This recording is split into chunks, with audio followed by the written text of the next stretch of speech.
it was that like me being more scared of them than of like me having crashed my car, right? So it was like I remember the like when my dad finally came in to like the hospital room. He was like, hey, like I know you're hurting. I know you fucked up. Like, but like I'm here for you. You know, he's like, whatever's like gonna happen right now. He's like, I got your back. You know, and I was like, damn, okay, like. He's like, regardless of whatever happens with like the police, like whatever the fuck, like, you know what I mean? Like, I got you, bro.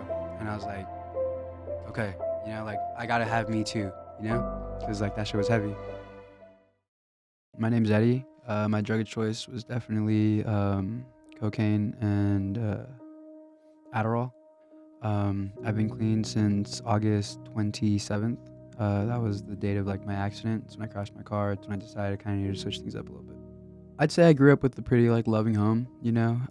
Everyone was there, but maybe not everyone was like present, you know. So it was weird. I had young parents, you know. It was hard, like for them showing what love was, you know. So I had to kind of learn to pick it up from like where I could, you know. I do love my parents. I don't want that to be like right.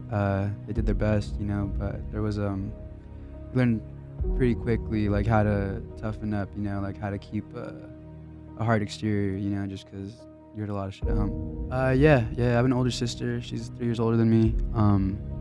Growing up with her was kind of hard, right? Like, don't get me wrong, like I love her too, right? But like she listened really well, you know. Like she went off to college, like she did the thing. She graduated, like in school, like she was straight edge, you know. Like she was the one that was like, I was like, oh, she's a narc, you know. And but I mean, in the grand scheme of things, she did really well. You know, she did the thing, like she has something to her name, you know, like she was. So I think that kind of makes me reflect on like the lifestyle choices that I made, right? Because if she was able to like listen and kind of make it out and like not have all these like hang-ups, you know, maybe I could have too, you know.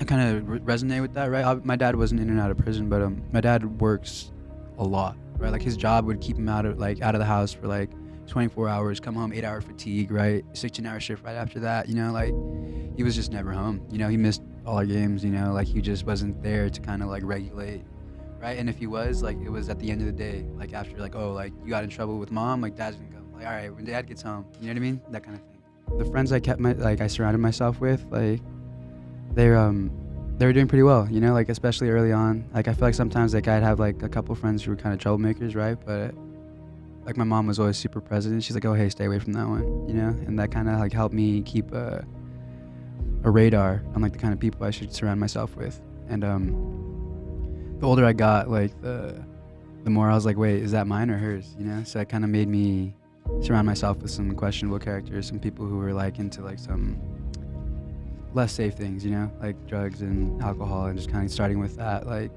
so I feel like the people I surrounded myself with were very, I guess the word I'm looking for is they could switch a lot, you know? So it's like everyone had that like duality to themselves, you know? Like there was that ability to like, yeah, you can go out and party with us, but you can also just be around my parents, you know? I think the first time I used was probably my junior year. I think it was like the summer going into my junior year of high school. We were doing a lot of like summer practices, and I was playing water polo at the time. Yeah, I mean, my friends just had all this free time in the afternoon, and they had already started smoking weed, but I mean, it wasn't really on my radar yet, you know, like I had never really been interested. I hadn't really been, like, I was there with like the Dare kids, you know what I mean? Like, all right, you know, like the Red Ribbon Parade type stuff, you know? Like I was like, nah, not me, right? And then I think I just got bored, you know, like in school, like I don't know, I think there was something that just made me start looking, and then the opportunity was always there. So by the time I decided I wanted to try it, it was kind of just like, okay, well, it just means I gotta go hang out with you guys at lunch, you know? So I think the accessibility of it was kind of what made it a little dangerous, you know? And it was my own lack of self-control and my own curiosity. And you don't have that level of like self-control yet to just be like, oh, I mean, I'm sure some people do, right? But I didn't, you know? Like especially when it was just there, you know? And like I didn't have that like the control, you know? I went to my first couple years of community college, right? And that was the first time I tried Adderall, right? And that was, I think I had like an essay due the next day. And I was really pressed for time, and I had heard some good things about it. So I was like, okay, cool, let me try this out. And I took it like in the morning, went to the library, and I like just I think I finished the essay that I'd been like procrastinating for like 3 weeks in like 3 hours. So I was like, oh wow, like what the heck, and then I just like had a hell of time. I was like, I'm gonna go home and play video games. I had fun doing that, you know what I mean? And then like I like did chores, like I was productive, so that kind of gave me a sense of, I feel like, superiority over the thing, because I was like, okay, I don't feel like I'm doing something bad. This doesn't feel like a problem if I'm being productive, And I had a friend tell me one time, he's like, yeah, bro, he's like, I know like tweakers have really clean houses. You know what I mean? Like they're just, they like, I'm like, damn, bro, like you're right, like, and that kind of checked me a little bit too, like just because you're productive doesn't mean that like you're doing it healthy. It was the same people, the same people who are in drugs or around drugs, like usually know people who know, you know what I mean? Like everybody knows somebody, it wasn't super hard. As soon as I had like that question, I would pop it up in one conversation and someone's like, oh, like I have a friend, It's like, and especially like that's obviously my own thing too, right? Like it's not like this, I didn't just meet these people, or like, you know what I mean? Like I didn't just like randomly walk, like they were the people I'd been talking to, people that I've been surrounding myself with, So it was accessible because of the people I'd surrounded myself with.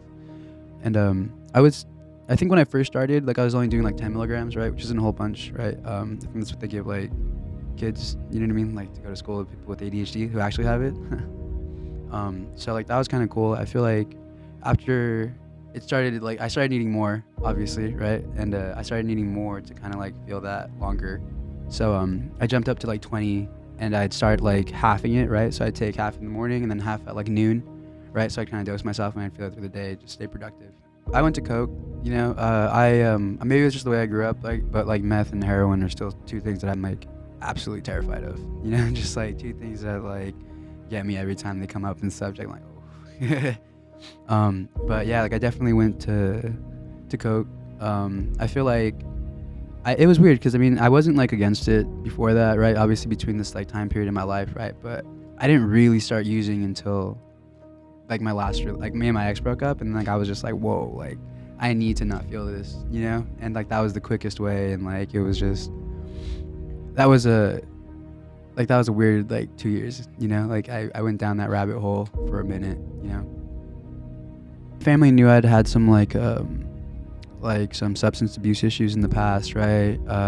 And they could kind of tell that something was up as far as like my personality, right? Like I was being I was getting really arrogant, you know what I mean? Like no one could really tell me anything. Like it was just kind of that like on go kind of person, you know what I mean? Like it was tough, And once everything came out, once I crashed my car, once they saw my toxicology, right? They're like, oh, you're like using, you know what I mean? And they're like, okay, like let's get you some help. So they kind of like, yeah, they definitely helped me out with that, just because they knew what was going on. They were like, it was basically just confirmation for them that they were like, hey, we knew something was up. Like, let's go ahead and try and fix this, And I think that was probably like me even being receptive to that kind of help. I didn't even tell my parents, like the day I crashed my car, because they weren't home. They were like in another city, they were in Arizona. And like I remember crashing my car and they're like, do you want to call anybody? I was like, no. Like I remember going into surgery, they're like, do you want to call anybody? I was like, no, right? And I was just like terrified of like what they were gonna say, just like how this was gonna happen. Like I was like, damn, I can't hide this, like damn, I fucked up, And it was that like me being more scared of them than of like me having crashed my car, right? So it was like I remember when my dad finally came in to like the hospital room, he was like, hey, like I know you're hurting, I know you fucked up, like, but like I'm here for you, he's like, whatever's like gonna happen right now, he's like, I got your back, and I was like, damn, okay, like he's like, regardless of whatever happens with like the police, like whatever the fuck, like, you know what I mean, like I got you, bro. And I was like, okay, like I gotta have me too, because like that shit was heavy.